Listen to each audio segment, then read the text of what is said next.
Welcome back to the channel. It is me, Jeremy, and this is my world.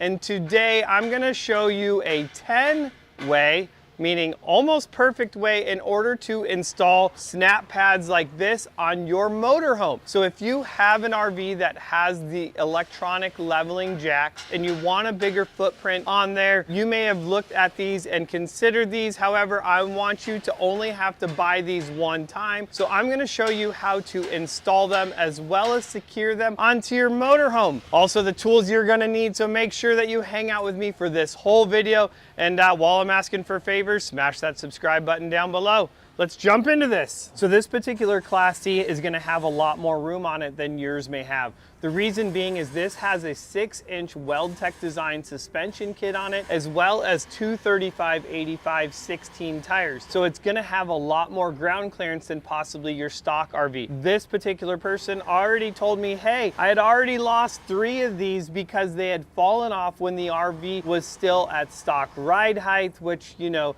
that's gonna get expensive really quick. So we're gonna show you how to drill a hole into the SnapPad. A lot of these will already have a hole in them. We're gonna show you a way to mount them. I know a lot of other people will like to use a carriage bolt like this, where it's gonna have a flat head or a domed head on it. I'm not really fond of that. I think I have a better way to do that. So you're gonna wanna make sure you watch this whole video.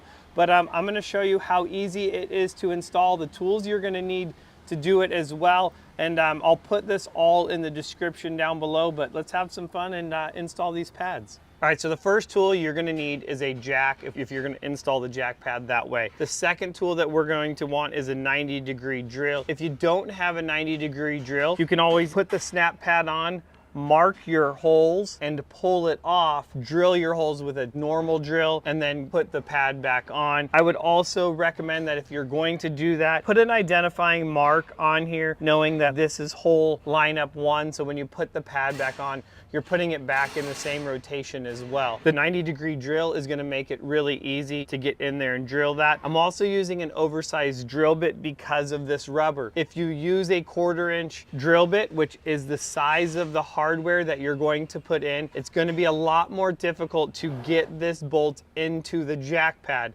So I'm going slightly bigger on the drill bit to give me a little bit more room, and it's still going to fasten real nice on there. So let's go drill some holes.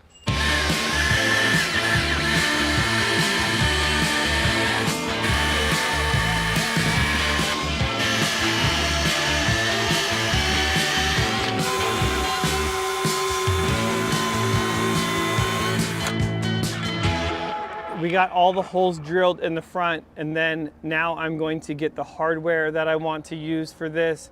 Then once this is all done, you're just going to repeat the same steps for the rear. There's no reason to hang out with me for that long.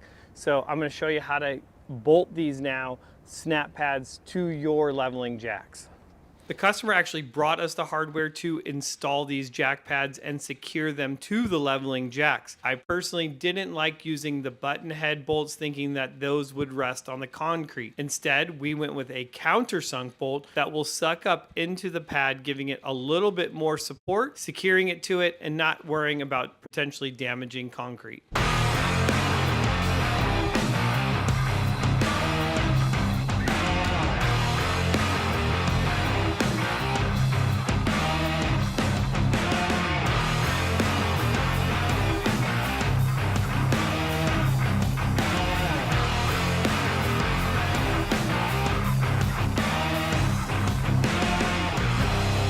Well, we installed those in a snap, right? Hope you learned something new. I'll see you guys in the next video.